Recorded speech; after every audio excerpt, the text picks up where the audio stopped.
Now, although there are other waves and complexes mentioned here, the ones I covered last week are the most relevant for beginners. So we discussed what the P wave means or what it represents. And we covered the PR interval, followed by the QRS complex, the ST segment, and then finally the T wave. Okay. Now the other components here, I'm not saying they're not important, but they're not relevant for beginners. So remember I said last week that we will only cover minimum necessary for the NCLEX. And I've never had any graduate come back and say, oh, we had this on the exam and we never covered it in class. Okay, so whatever we cover in class was good enough for the NCLEX. All right.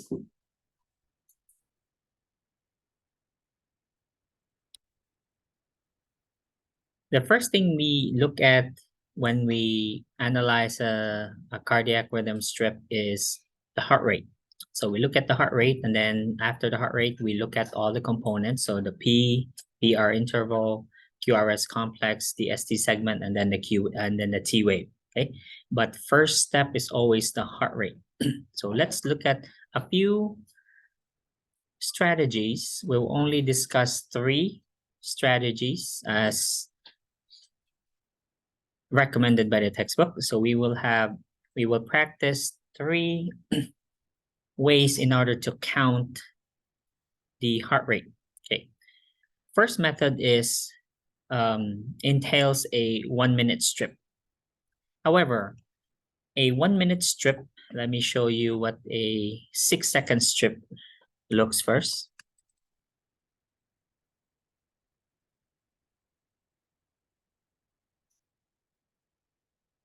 Okay. So we need a 6-second strip in order to analyze a rhythm. Let's use this one. Okay. Now, how do I know it's 6 seconds? Because there are 3-second markers here.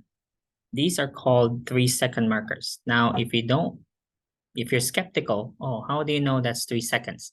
So between this marker and this marker is 3 seconds. Because how many seconds is one big box?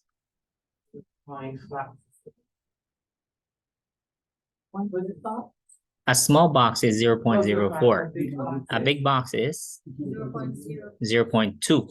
Okay, 0.2. So if this is 0.2, how many big boxes in 1 second? 1 divided by 0.2 equals? Really? You need a calculator for that? What do you mean 2? 5 big boxes equals 1 second, correct? Because 0.2 times 5 equals 1. Okay, so therefore 1, 2, 3, 4, 5, that's 1 second. Another 5, 1, 2, 3, 4, 5, 2 seconds. 1, 2, 3, 4, 5, 3 seconds. Got it? Okay, so this is a 3-second marker. So on ECG paper, if you see these markers, that will help you. This is a 3-second marker. So each one is 3 seconds. Okay, so from here to here is 3 seconds. Here to here, another 3 seconds. So why do we want a 6-second strip? Because it's a nice number. Because if you multiply that by 10, will you get 1 minute? Yes. Okay, so we need a minimum 6 seconds. So whatever number we come up, we multiply that by 10, then that's 1 minute, correct? 60 seconds. Okay. The easiest way, the fastest way to count it is you need the 6-second strip, and then you literally count how many PQRSTs are there in a 6-second strip, and then multiply by 10 equals your heart rate for the minute. Okay. It has to be because 1 PQRST is 1 heartbeat, correct? Yes. You agree? Yes, that's a complete cardiac cycle. So we need to count how many complete PQRSTs are in a 6-second strip. So let's count. Can I count this one? Yes, this is a complete PQRST, another PQRST. So I'll count it. 1, 2, 3, 4, 5, 6. Do I count this one? No, Why? it's not complete. It's missing a T wave. Okay, correct. However, did this P wave right here begin at the first marker? No. No. So can I possibly move this here and then assume that this T wave here will be inside the strip? Yeah. Yes, I can do that, right? Because here I have how many seconds free here? I have 1, 2, 0.4 plus 0 point almost. Okay, so let's say 0.5 seconds. Okay, so I have plenty of time there to fit another T wave, correct? Yeah. So do I count this one now? Yes. I should count it because there's space here.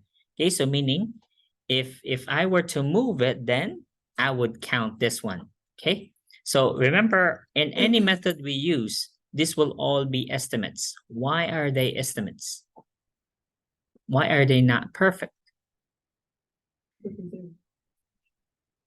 Because is this a 1 minute strip? No. This is only 6 seconds. So I don't know what will happen to the next 6 seconds. You hear me? Okay, where it's just an assumption. So that's why it's always an estimate. But our estimates will always be close enough. Okay, they're all acceptable. So the only accurate heart rate, therefore, is if you count an entire 1 minute strip. Now, is it practical to use a 1 minute strip? Because this is an actual 6 second strip would probably be this long. Imagine how long a 1 minute strip will be. A 1 minute strip will be multiply that by 10. So do I have space on my table, on my cubicle? No, nobody will print a 1 minute strip. Okay, it's not practical. It's a waste of resources, a waste of time. So we always use a 6 second strip. Clear? All right. So let's count this one. So first method is, again, just count the number of PQRSTs in 1 minute, multiply by 10. So 1, 2, 3, 4, 5, 6, 7. Is this exactly 70? No. Is it 70 something? Yeah. It's at least 70, right? So therefore, on the exam question, if I have a question here, I give you a sample strip, and then I ask you to count it, count the heart rate. My choices will be a range. So which one will you choose? A, 60 to 70. B, 70 to 80. C, 80 to 90. D, 90 to 100. 70 to 80, because I know this is at least 70. This is not 60. There are seven heartbeats here. So it can't be 60 something. It's always gonna be, this is 70 something. Okay, I don't know exactly how much, but I know it's at least 70. I know it's between 70 and 80. Clear? All right. Let's look at the next method. So your book says you can count the number of large boxes or small boxes. Now, in 1 minute, if you divide 60 by 0.2, how much do you get? Divided by 0.2.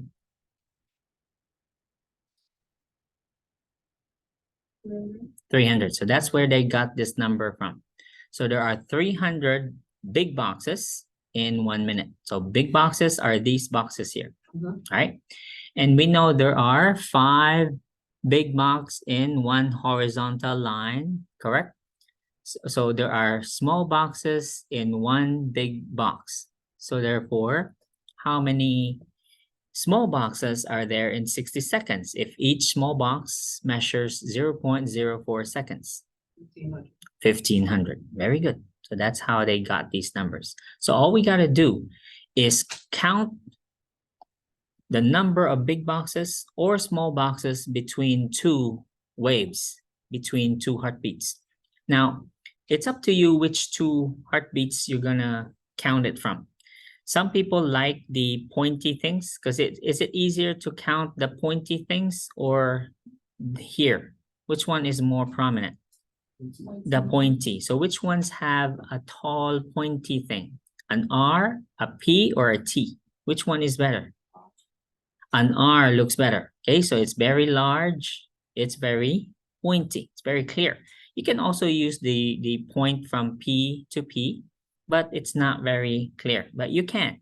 Okay, you can also do it between two T's. It's up to you. But most people like the R because it's very nice and tall. So most of us, myself included, use the R. Okay, I've never seen anyone use anything else.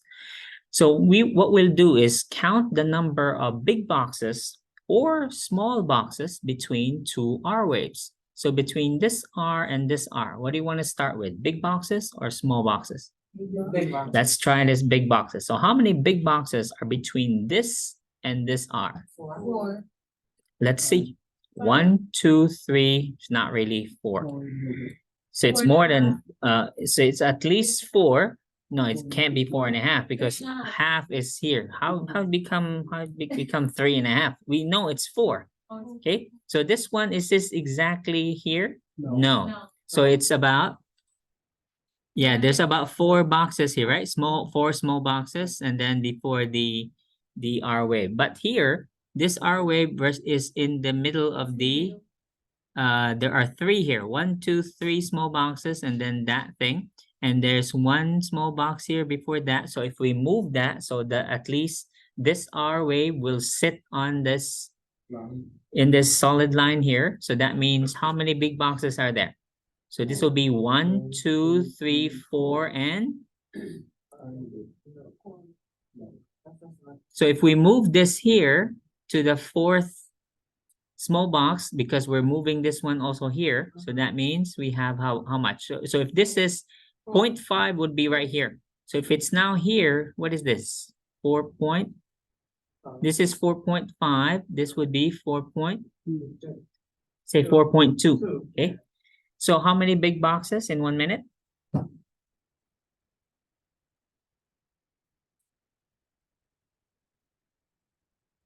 How many big boxes in 1 minute?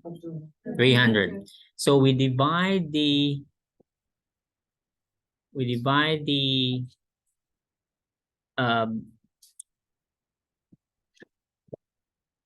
big boxes, which is we counted 4.2, you said, right? 4.2 into 1,500 or 300? 300. Okay, so 300 divided by 4.2. What do you got? So is it the same as the first method we used, wherein we counted how many PQRSTs in this same strip? It's the same, right? 70 something. Okay, let's try the small box method. So how many small boxes are there in this picture? In this particular picture here?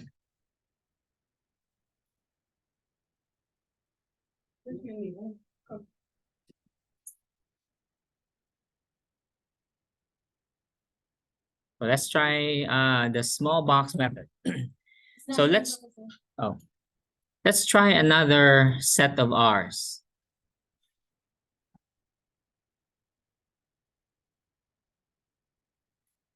Because we used this one already. So you know, just to prove that it'll be the same. So which 2 R's do you want to use next? You want to use this one and this one? Yes. Okay, so let's use small boxes this time. So how many small boxes are between this one and this one?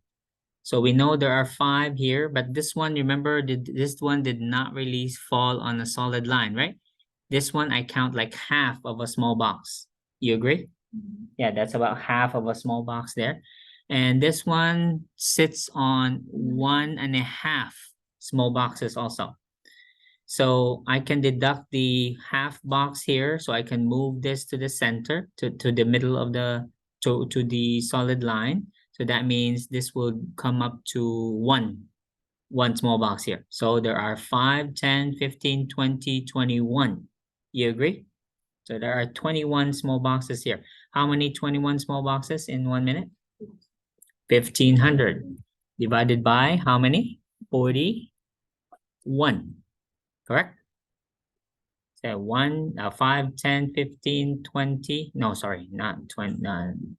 5, 10, 15, 20, 21. Okay, so 1,500 divided by 21. Is it different? The same, 70 something. Now, on the exam question, I don't know again what method you guys will be using. Each of you will have your own preference. Like I would probably use the PQRST method, the fastest, or some of you may use the big boxes. Some of you may use the small box. Each one has a preference. Now, why would we use different methods? Well, if it's a regular rhythm like this one, when I say regular rhythm, I don't mean sinus rhythm. I mean like it's occurring at the same time. So let's say we're supposed to use a caliper, but a caliper costs at least $4, so I won't use one. So I'll just use a poor man's caliper, which is a piece of paper and a pen. So if I mark this R and this R, and then move it to the next R to R interval, are they occurring about the same time? Yes. Is it occurring about the same time? Okay, so whichever R to R, I'm not saying exactly the same, but it's about more or less the same. Now let's try. So this one is slightly off, you see, right? So it's about, doesn't change that this is about more or less regular. Let's see if it applies on the P wave. So the same markers I use for the R to R, let's see if it applies on the P to P. It does. Okay, so it does. P to P is about the same. So therefore, what can I say about the rhythm of this patient's heartbeat? It's regular. It's regular. I'm not saying it's normal sinus rhythm. I'm just saying the rhythm is regular. Okay, so it's occurring about the same time from heartbeat to heartbeat. So if that's the patient's pattern, I can use this simple method of PQRST. I just simply count. The large box and the small box method most likely applies if the patient's rhythm is not very regular, especially if they have some PVCs, premature ventricular contractions, or premature atrial contractions every now and then. So I can use the small and the big box method for those types of rhythms. Does that make sense? Okay. Any question about the heart rate? Okay, that's simple enough. So let's look at the rhythms now. First, let's look at the steps. So the rate is always the first step. So we've done the first part, which is counting the heart rate.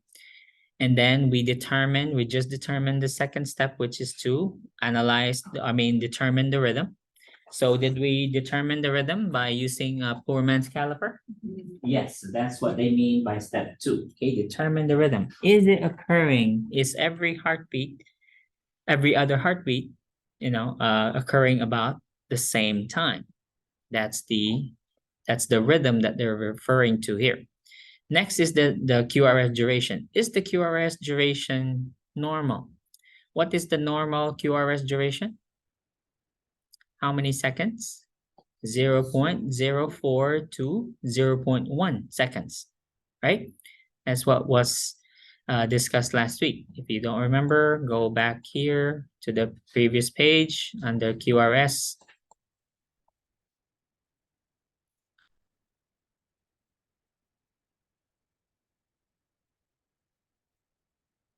So this is 0.04 to, well, this book says 0.12, but that's okay. Other books say 0.04 to 0.10, or this one says 0.112. So between 1 and 3 small boxes. Okay, so that's fine.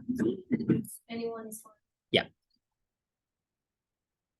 So that's the second step. So therefore, let's look at our sample. Is it less than 3 small boxes, the QRS duration from here to here? Yes. Yes. So each one of them are between 1 to 3 small boxes long. Okay, next. Is the QRS duration consistent? Meaning, do you have a PQRST with every heartbeat? Are they consistent? P. Is there a P with every QRS? Yes. And is there a T following it? Yes. Yes. So that's step 4.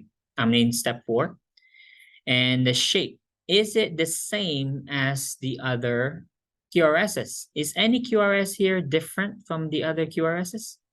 They look the same. Okay. And then next, are there P waves? Is there a P before every QRS? What is the significance of a P wave again? Why are we happy when we see a P wave? What are two things that what's contracting? The blood is contracting? The heart. Sorry. Which heart? The atria are contracting. And where did this impulse come from? Hannah? The SA node. Okay, so again, the two very important things that tell us that when we see a P wave, that tells us two things. A, the SA node fired this impulse, and that what contracted? The atria contracted. So therefore, if you don't see a P wave, did the impulse come from the SA node? No. Did the atria really contract? No. No. Is that a problem? Yes. We have a problem. And then the rate, okay, we count the rate, and then the PR interval. Okay, what is the normal duration again of a PR interval? 0.12 to 0.2. Very good. 3 to 5 small boxes. Are these PR intervals, which how do we measure the PR interval again? From the P wave to the beginning of the Q. Okay, so that's the PR interval. Are they between 3 and 5 small boxes? Yes. So if you just eyeball that, yeah, that's less than. This one's very clear. Okay, it's here, less than. This one's not even one big box. Okay, same thing for this one. Okay, so it's at least 3, right? Between 3 and 5 small boxes, right? Okay, that's it. Let's go now to the, here's a warning. So this will be how you answer when you ask a question about, this is the patient's rhythm, what do you do first? So what is this saying? Thank you for reading.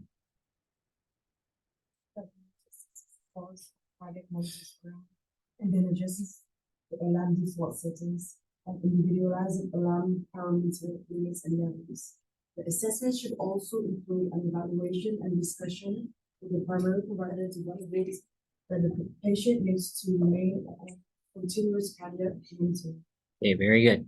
So therefore, what do we take care of first? The patient or the equipment?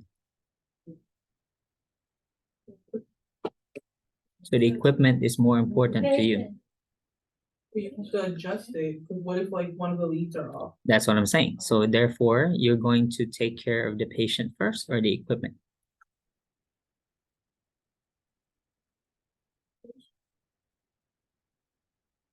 Who's more important?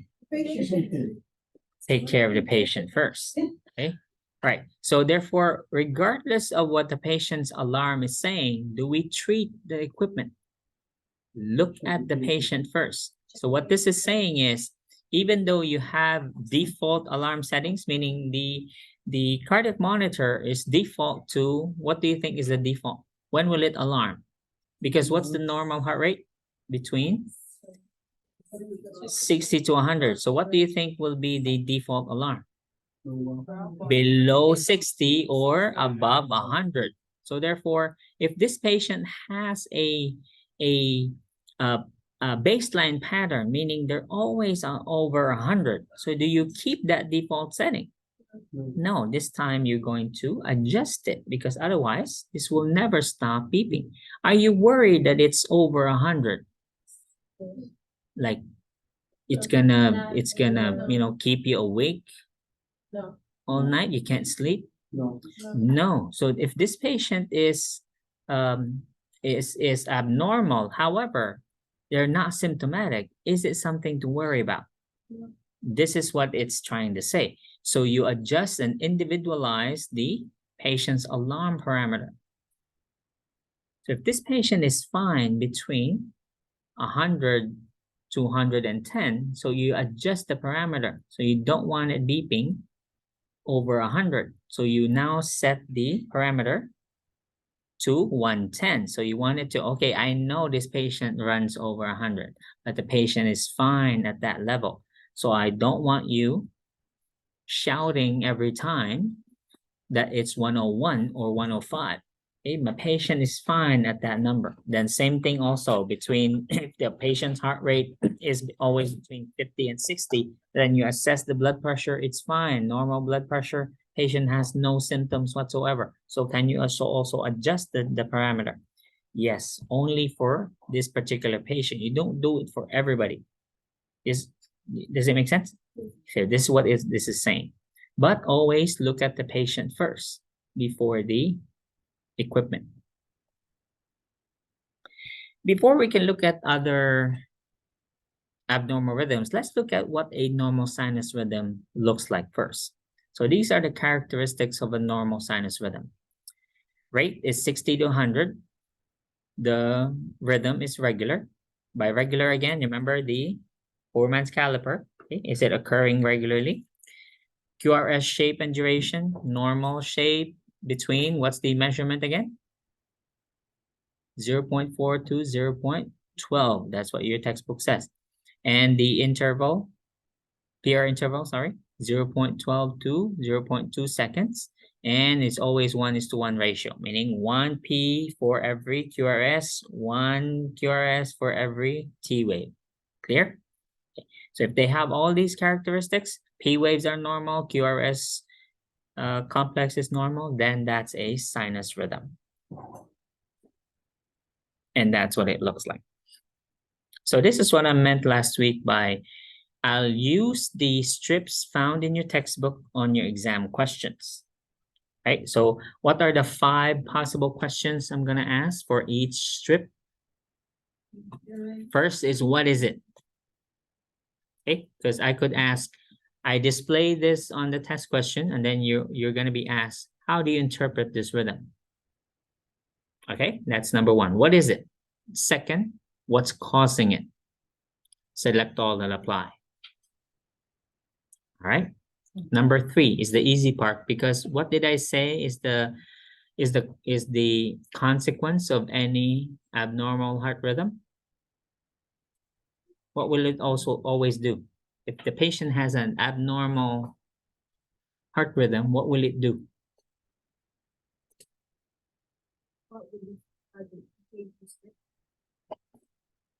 No, if I have a fib, what will the abnormal heart rhythm do to my patient?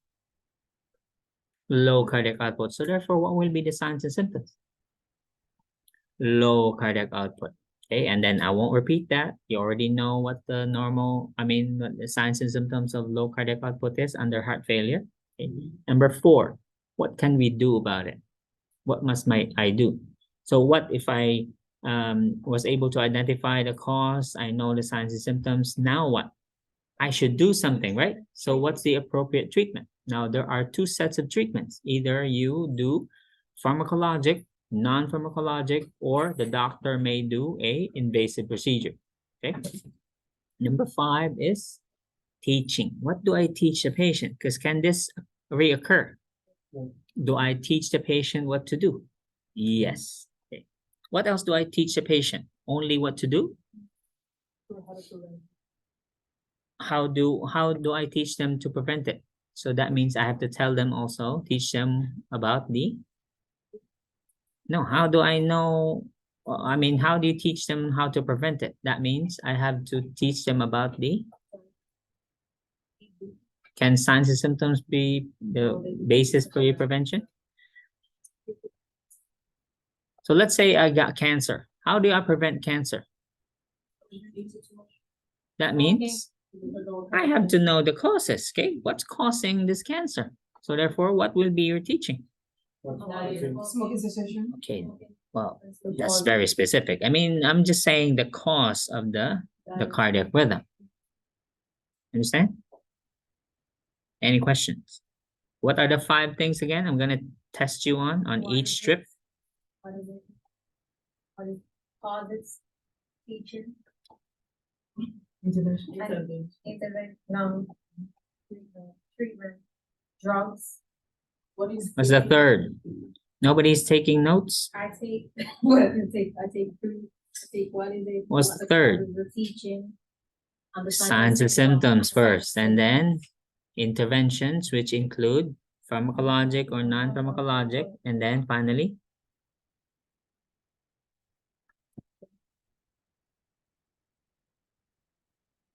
okay, let's divide your dysrhythmias to atrial and ventricular dysrhythmias. Okay. There are two sinus dysrhythmias. You can call these the evil stepsisters of normal sinus rhythm, because the only thing wrong with sinus bradycardia and sinus tachycardia is the heart rate. Obviously, if it's sinus bradycardia, what's the heart rate? Bradycardia gonna be 60. What is it? Bradycardia, less than 60. Okay. So this is less than 60. So what does it look like? There you go.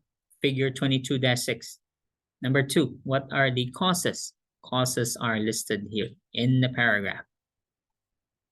I won't read them for you. That's your job. So there are causes here. So vagal stimulation, drugs can drop the heart rate, vomiting, suctioning, pain can drop the heart rate. Okay. Severe pain specifically. Or activities that lower metabolic needs. Let's say for me, for instance, I'm athletically trained. Okay, so my heart rate would be low. Very good. Remember that. You look at Mr. Scarda, you look at my athletic body, my heart rate will be low, less than 60. Let's go to the management. Look at here. What is the intervention? Read. First statement says, Depends on the causes and symptoms. so therefore, is it treated all the time? No. Sometimes it doesn't require anything because it depends on the cause and the symptoms. So what do you think will be the basis for when I will treat or not? If the patient has symptoms. Patient has symptoms in sinus bradycardia, do I treat it? What are the ways I can treat it? Okay, so let's start with the causes first. Can I eliminate or control some of these causes? So let's say vomiting is causing the sinus bradycardia. So how would I treat it? Will I go with atropine? I will treat the cause, right? Because the patient's vomiting, so what will I treat? What will I give the patient? Antiemetics. Okay, so this is what I mean by you need to know and identify the cause. That way your treatment, your intervention is specific. Because can you look at this. The suggested treatment is atropine, 0.5 milligrams, given as an IV bolus and then repeated every 3 to 5 minutes. Do I go grab an atropine every time a patient's heart rate drops below 60? No. What will be my first step?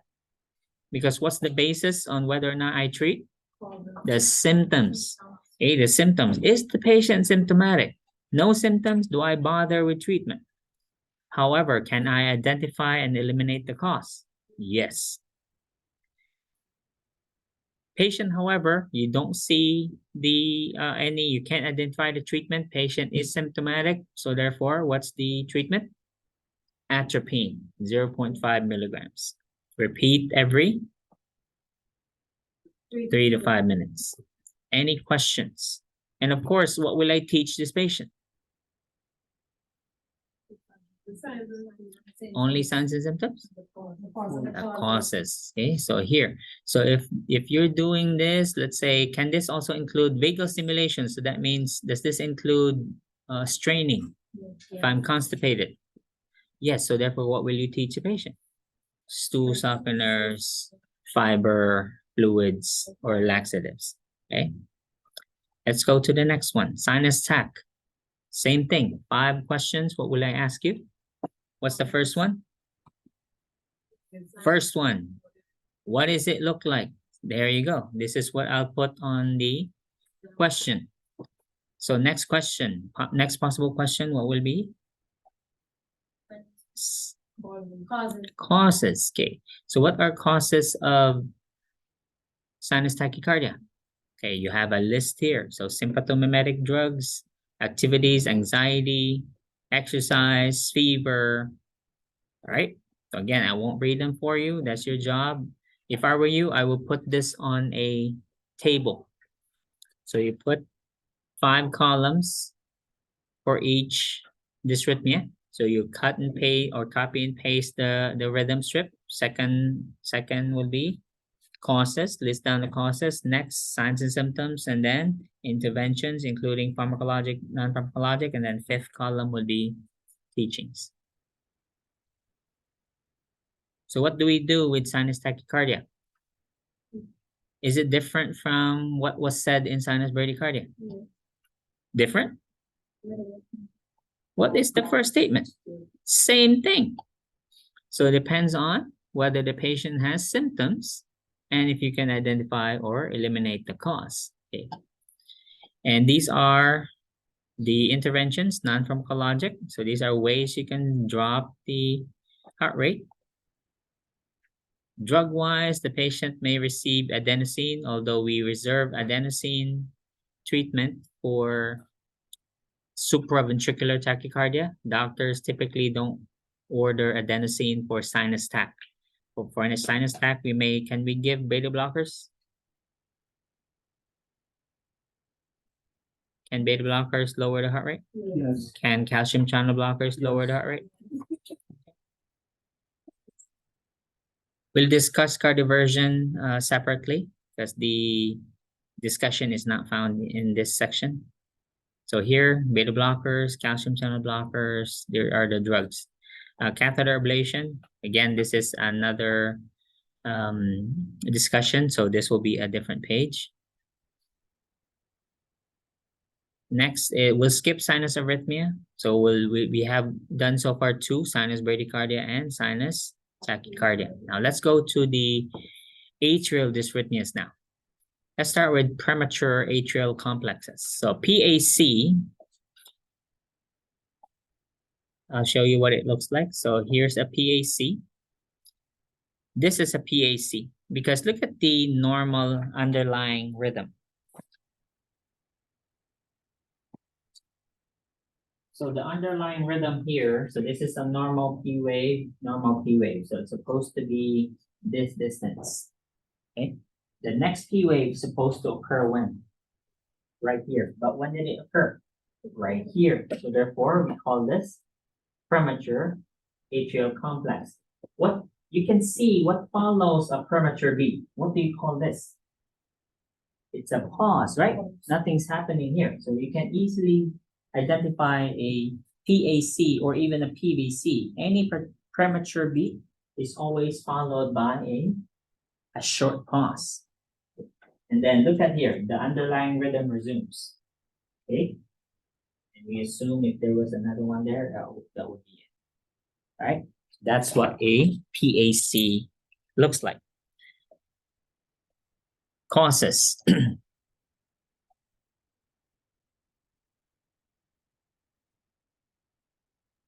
Causes listed there. We'll skip this for a while. Let's just finish PAC first.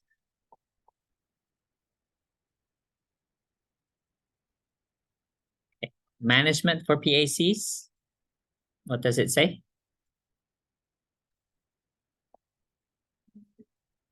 If they're infrequent, okay, meaning if they occur every now and then. For what was the list causes listed here? So therefore, are you guys drinking caffeine? Are you guys getting some PACs? Well, how do you know? Are you on a cardiac monitor? No. So how do you know you don't have PACs? Do you drink coffee? How much? Okay, if it's a lot, you likely are experiencing PACs. However, do you have any symptoms? No. So therefore, if you're not symptomatic, are they occurring frequently? Probably not. Okay. So again, these are the causes, common causes of PACs. And what did management say? No treatment. If they are frequent, then what should we do? By frequent, we mean more than 6 per minute. So that's about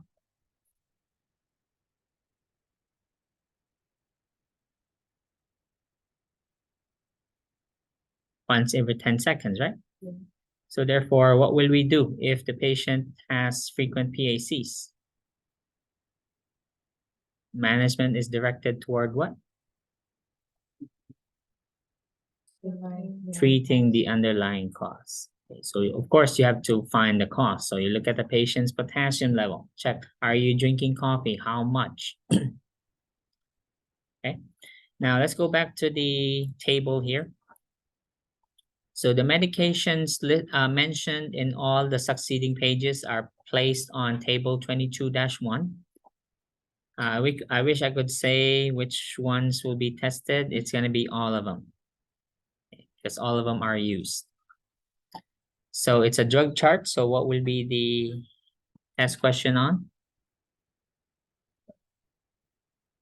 Okay, side effects and nursing interventions. Because who's giving these? You are giving them. So who's responsible? You are.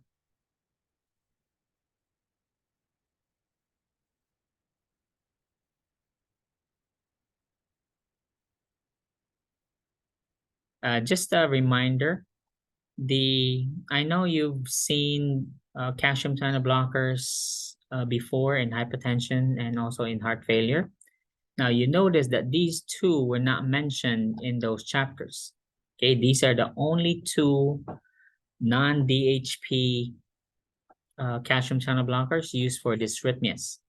The ones that end in dipine, nicardipine, nifedipine, amlodipine, those are the DHP, dihydro something, dihydropyridine calcium channel blockers.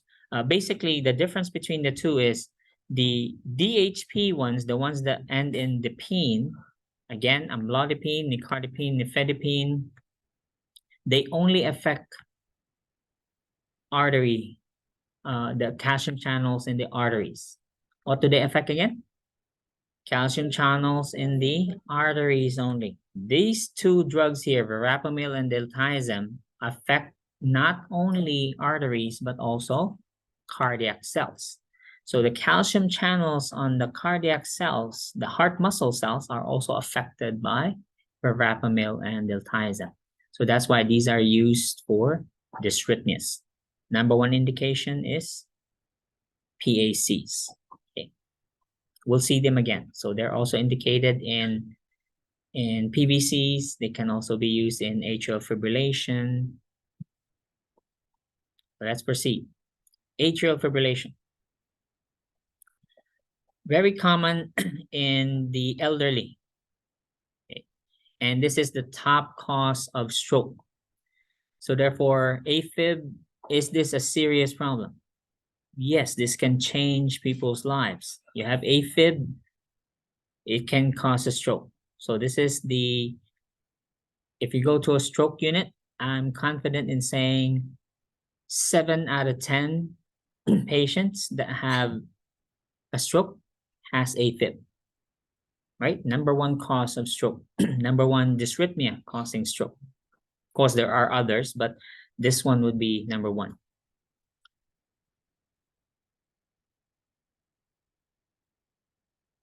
We'll discuss stroke next semester. So let's look at what does it look like? So here's your AFib. Now, AFib can occur in different ways. There's only one strip here, so I'll use this one for your exam. But just to give you a heads up, AFib will look different in each strip. They will not look only like this. Okay, let me give you an example.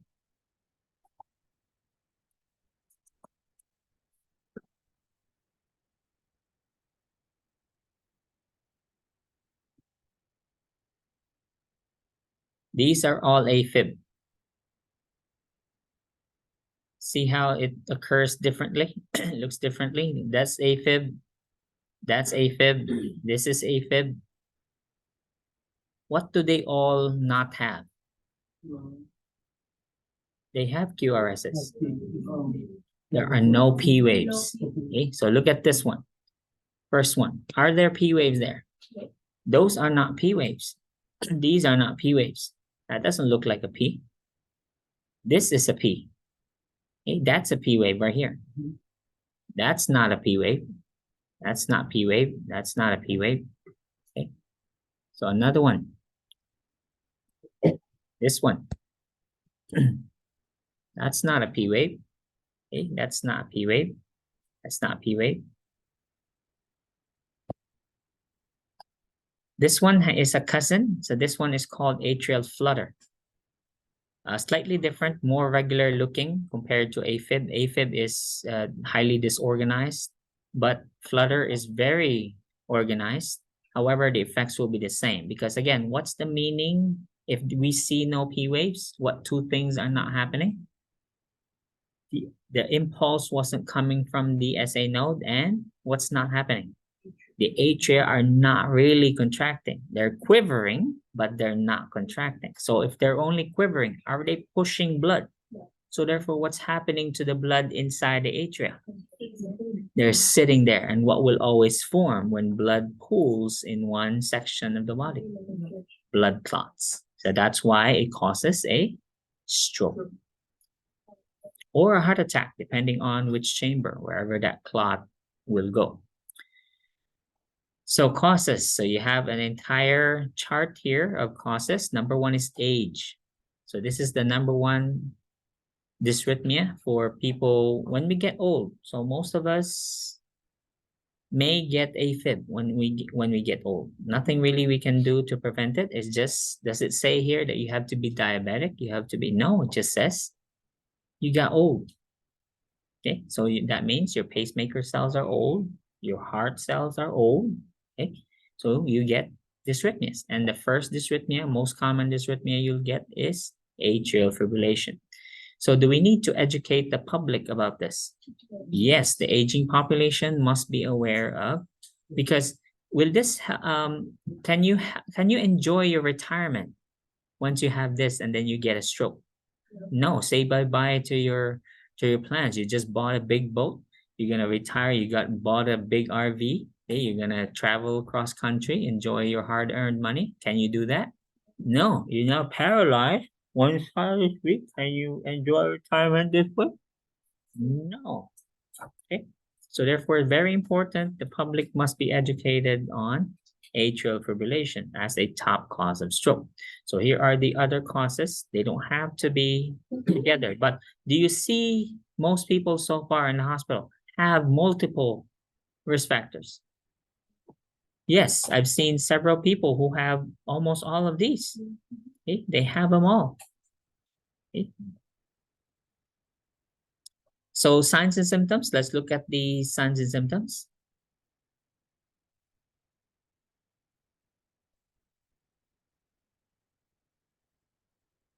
So right here. So manifestations will be, will they have palpitations? Will they have dizziness? Okay. So those are the common complaints. Or they'll have palpitations, meaning your heartbeat is very fast, and will that cause anxiety and nervousness? Okay, so here. So manifestations of heart failure is common. So they'll have the shortness of breath. Okay, so this is what I mean by what happens to cardiac output when you have AFib? It drops. So therefore, is it different from others? Same. So this is the easy part. Let's go to treatment. Treatment will vary depending on what type of AFib does the patient have. Paroxysmal means comes and goes. Okay, sudden onset, sudden termination, meaning you won't see it consistently. There'll be sinus rhythm and then AFib and then sinus rhythm. That's paroxysmal. Persistent, if you're AFib for more than 7 days. Long-standing, you've been AFib for months now. Permanent, pretty much nothing changes. You definitely more than a year already. And then very important to note is the cause, because the treatment, the drug treatment, especially the type of anticoagulant. Why are these patients placed on anticoagulants, by the way? Because they will form a clot. Because remember, are the atria contracting? No, so they will form a clot. So therefore, is it important to place them on anticoagulation?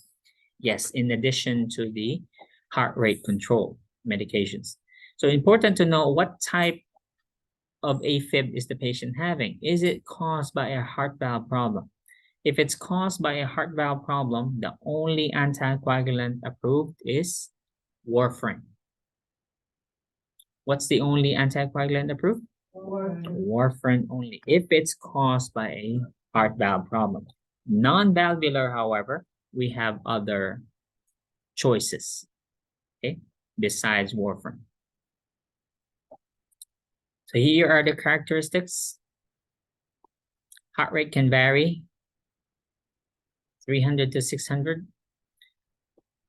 The funny thing here is there will be two different heart rates. There will be a higher atrial heart rate and also a less, not very high ventricular heart rate. However, the key here is to control the ventricular heart rate, because if this patient's ventricular heart rate is so fast, what happens to the PR interval? It will narrow. Therefore, do you have cardiac output? No. So the higher the heart rate, then the less the cardiac output will be. So there are two goals of therapy here. One is to prevent blood clots. What's the second? To control the heart rate. Okay, what are those two again? Two goals of therapy? Pharmacologic therapy? Preventing clots, that means anticoagulation and heart rate control. Okay, so let's look at those medications. Okay. Treatment, there are also non-pharmacologic treatments. Cardioversion will be one of them. So let's discuss this separately, because there's a whole discussion, because you have a role here in cardioversion. So you need to know how it's done so that you understand what your role is as the nurse. Next again is the rate control. This is done by medications. You can use beta blockers here. Now, conversion, there are two ways to convert the rhythm back to sinus. One is chemical. When we say chemical, that means we're using medications. There's also a electrical conversion. We call that cardioversion. So we'll discuss that separately. So this is the electrical cardioversion that we're mentioning here, but we also have chemical cardioversion, which is using medications. So let's look at the first set of medications. So we said prevent blood clots, right? So these are the antithrombic medications. Depends really on the type of AFib. So if appropriate, it's non-valvular, the patients will be put on the oral anticoagulants, namely rivaroxaban, apixaban. I'll show you the list shortly. And of course, warfarin if it's valvular AFib.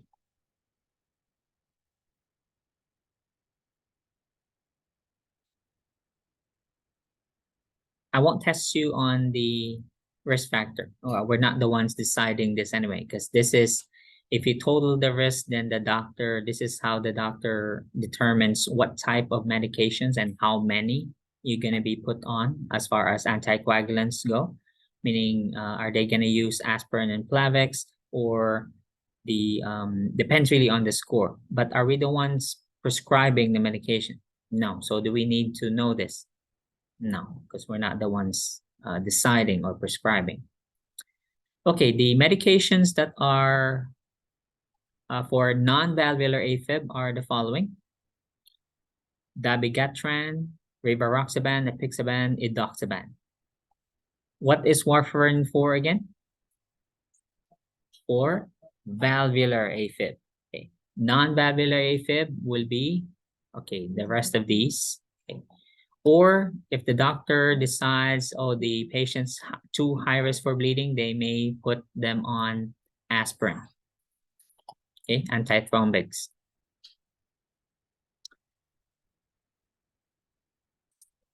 And you still remember warfarin, what your responsibilities are? What do you monitor?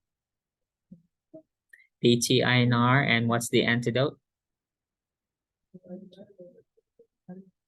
And what are the diet restrictions?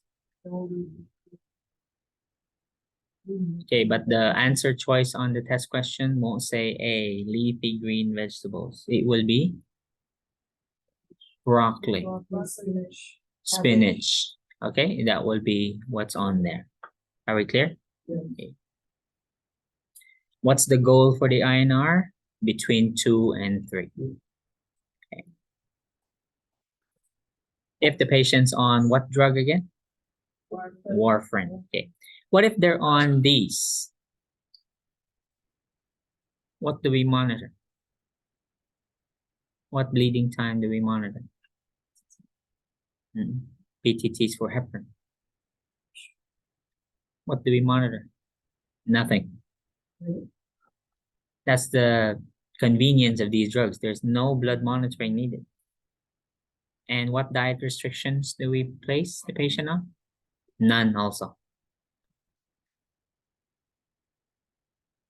So it's better if your AFib is non-valvular, because we'll place you on these. Of course, you still observe bleeding precautions, because most of these drugs, the only one that has an antidote is this drug here. The other drugs have no known antidotes. So if you overdose on these factor 10A inhibitors, the most they'll give you is plasma. Okay, that's the only thing we can do to reverse the effects, to save your life. So as you can see, warfarin is a big hassle, because we have to monitor your INR every single week. Good thing it's a finger prick now. There's a machine, like a glucometer. This one's called a coagula check. Okay, coagucheck, or still a drop of blood, still the same test strip, but then it's checking for INR. At least it's not a big needle. Okay, so second, remember, anticoagulants, and then control the heart rate, right? So these are the medications used to control the heart rate. So beta blockers, so we already looked at the long list on the table earlier. Or non-DHP calcium channel blocker. What are those two again that are non-DHP calcium channel blockers? Verapamil and diltiazem. Okay, for chemical cardioversion, so these are now the medications used. So we will use flecainamide, dofetilide, propafenone, or amiodarone, or abutylide. So these are the cardioversion medications, chemical cardioversion.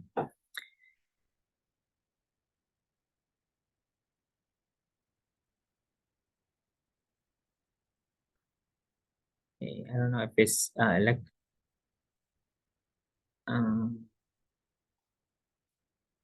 it's not okay, it's not discussed here again. So this one is just to mention cardioversion. So this is not the section for the discussion of this intervention yet. It'll be another page.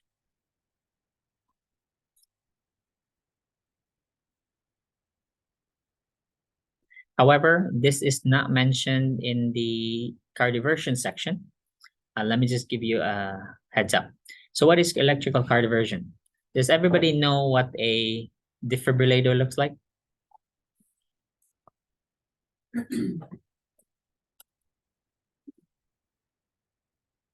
Who hasn't seen one?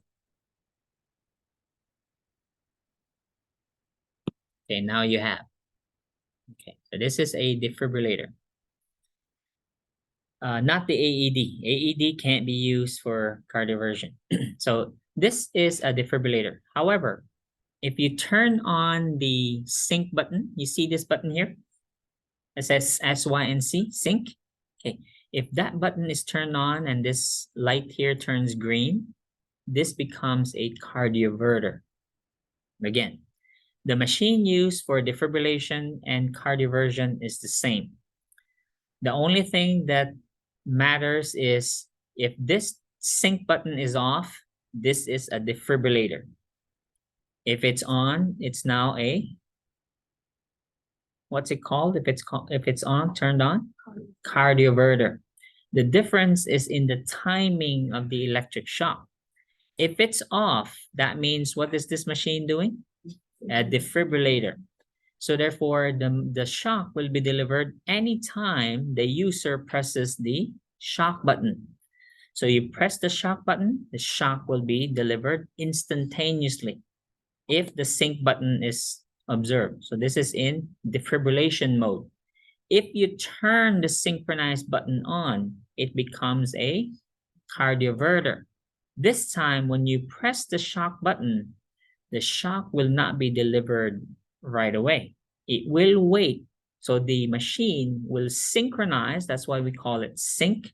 It will synchronize with the patient's rhythm first, and the electric shock will be delivered at the peak of an R wave. So the machine has to analyze the rhythm first, correct? Determine and then time the delivery of the electric shock exactly at the peak of an R wave. So what's the difference again between the two? The main difference is the timing of the electric shock. When is it delivered in a cardioverter? When you press Cardioverter, meaning the sync button is on. so When is it when delivered? it syncs and then the peak of the R. The peak of an R wave. When is the shock delivered if it's working as a defibrillator? Whenever you press the shock button. Any question? Okay, but it's the same exact machine, okay, doing two different purposes. Okay. So therefore, who gets defibrillation? You already had BLS. So what are the two rhythms that are managed with defibrillation?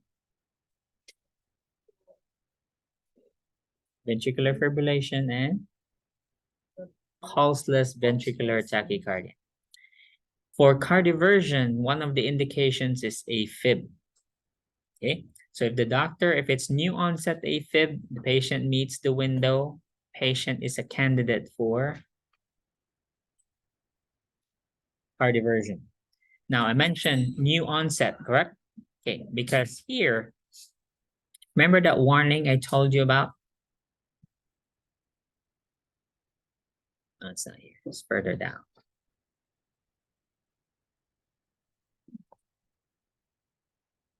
Right here. This Q-SEN alert. What is this saying? Thank you for reading, Hannah. Patient with atrial fibrillation at eyelids for focal inflammation. When an atrial fibrillation is indicated, the nurse may state that a Transesophageal echo cardiogram. Okay. So what does this mean? So one of the indications I mentioned was new onset, correct?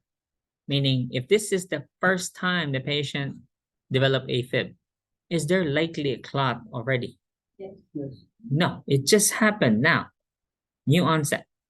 No, there's no clot. Not likely. Oh, no. Not likely. So is it safe to perform the cardioversion right away? Yes, because we know there's no clot. However, if this patient has a suspected that they've been having the symptoms for days, is there likely a clot there already? Yes. Most likely. They probably have one or more clots. So can we do cardioversion in that instance? Not safe, because if we do cardioversion, it will dislodge the clot and the patient may get a stroke right there before our eyes. So therefore, if this patient has any of the other types except new onset, meaning they have the persistent, long-standing, or permanent AFib, can we do cardioversion right away? No, we have to put them on anticoagulants to make sure they don't have clots. And then right before, what will be done? A TEE, a transesophageal echocardiogram. What is this test? This is like an ultrasound. So can this locate blood clots? Yes, we will have to do a TEE to see. Let's see first, are there clots in there, in the atria?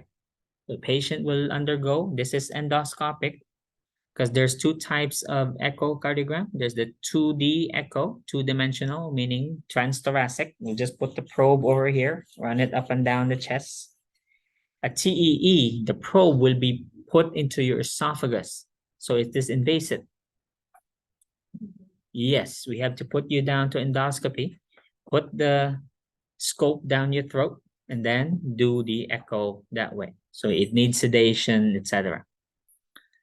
So this has to be done first to make sure, are there clots there? So once we confirm no clots, the patient's on anticoagulation, then we can do the cardioversion.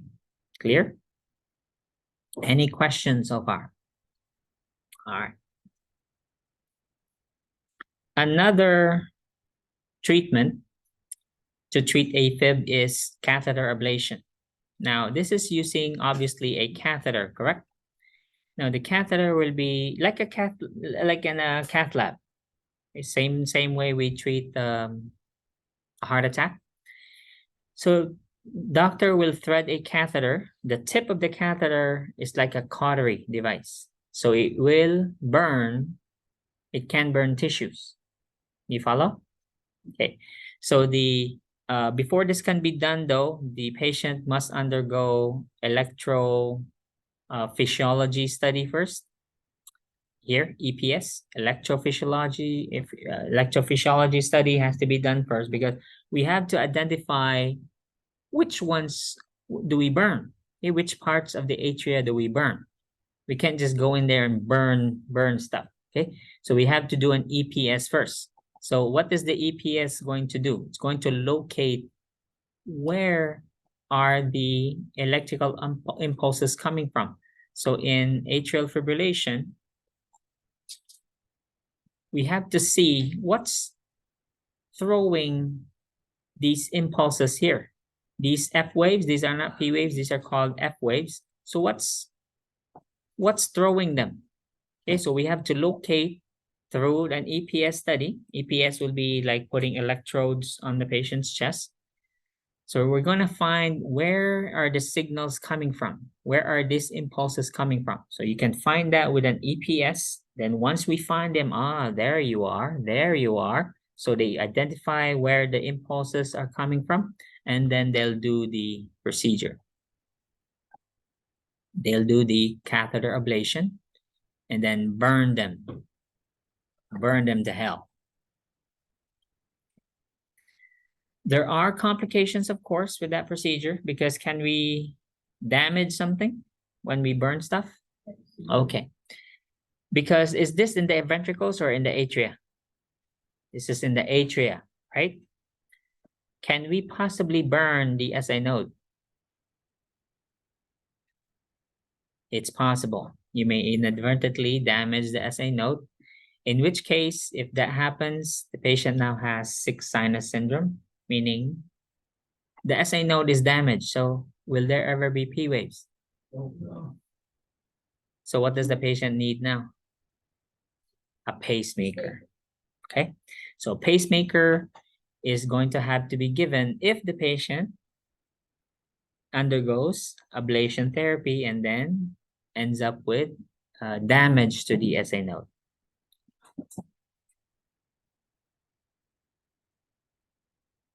So here are your responsibilities. So it requires sedation, because if you're going to be, because cardioversion, what does that entail again? What is cardioversion? Electric shock. Synchronized or asynchronized? Synchronized. So imagine Miss Russell. So we're gonna do cardioversion on you. Okay, so we're going to tell you, okay, so this is what we're gonna do. So we're gonna turn on the sync button, and then see these pads here we put on your chest. So when we press this button, couple seconds after pressing the button, it will give you an electric shock. Okay, are you ready? That's all you're gonna say? Okay. Yeah. Can you imagine electric shock? We're going to give you electric shocks. So, are you okay? You need a stick to bite on? Okay, we're not gonna do that. Okay, we're not gonna give her a stick. We're gonna sedate you. Okay, because this will be comfortable, correct? If you're unconscious, right? It's a lot better than you awake. Okay, give it to me again. You bite on a stick and then hold somebody's hand. Give it. So of course we're gonna have to sedate you because it involves sedation. Do we need consent? Okay, so we need consent, and we're going to sedate you, and then do the procedure. So that's your responsibilities here. Make sure your patient signs consent. Watch for possible complications. We'll skip the maze and the convergent procedure, not very common. Okay, what if the patient's over 80 years old, has dementia? Can we do anticoagulation? Is it safe? Crazy person over 100 years old, put them on warfarin? Is that a good idea? No, they're gonna fall and they're gonna bleed, okay? So an option for people who have very high risk for bleeding, meaning long-term anticoagulation, is not a good idea for these patients, but they have AFib, therefore at risk for stroke. You can do this instead. So it's a minor surgical procedure, which they're gonna do the, okay, let me introduce you to the left atrial appendage.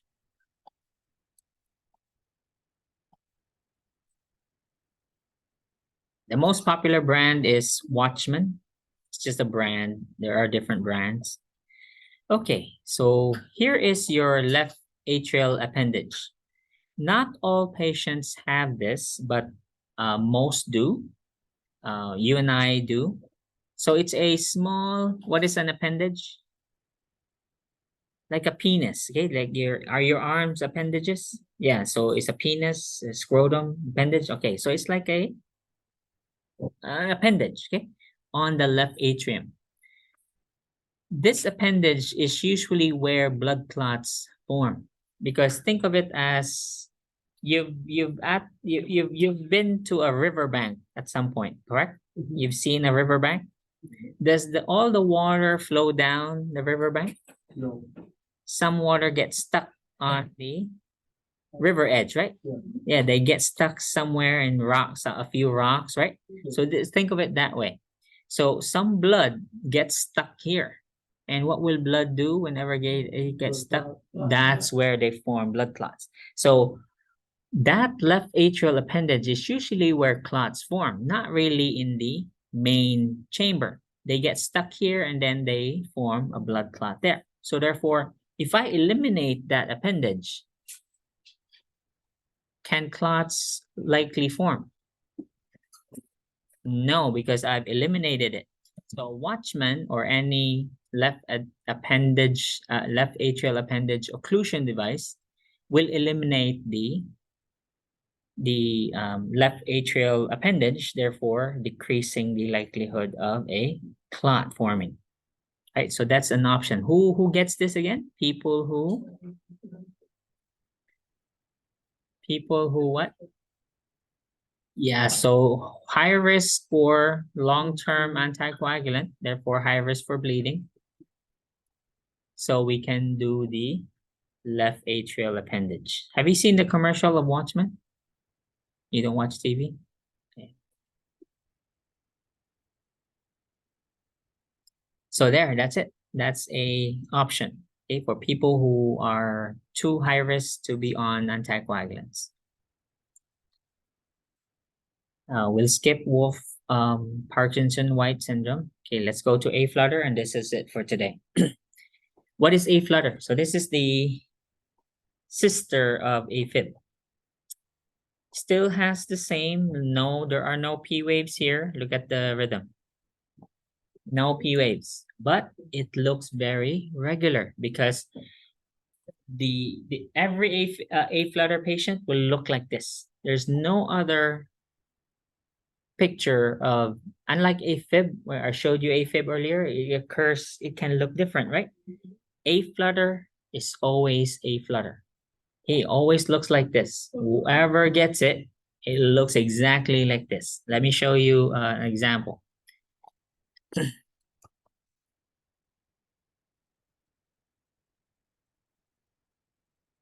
Is it any different from what's on your textbook? It's exactly the same, okay? No matter how you look at it, see? That's A flutter, A flutter, A flutter, no, that's SVT. A flutter, okay? Looks exactly the same as wherever you put it. The effects are the same as AFib. This one's more regular looking though, but however, it's the same. The causes slightly different compared to AFib, but similar.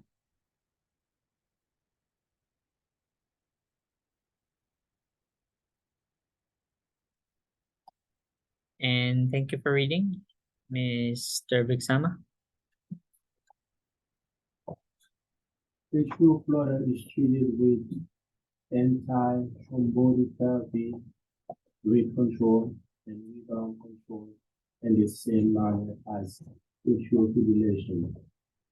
Electrical cardioversion is often successful in converting atrial flutter to silent rhythm. So any questions? Do we need to repeat? It's exactly the same as atrial fibrillation. All right, that's it. And we'll continue next week.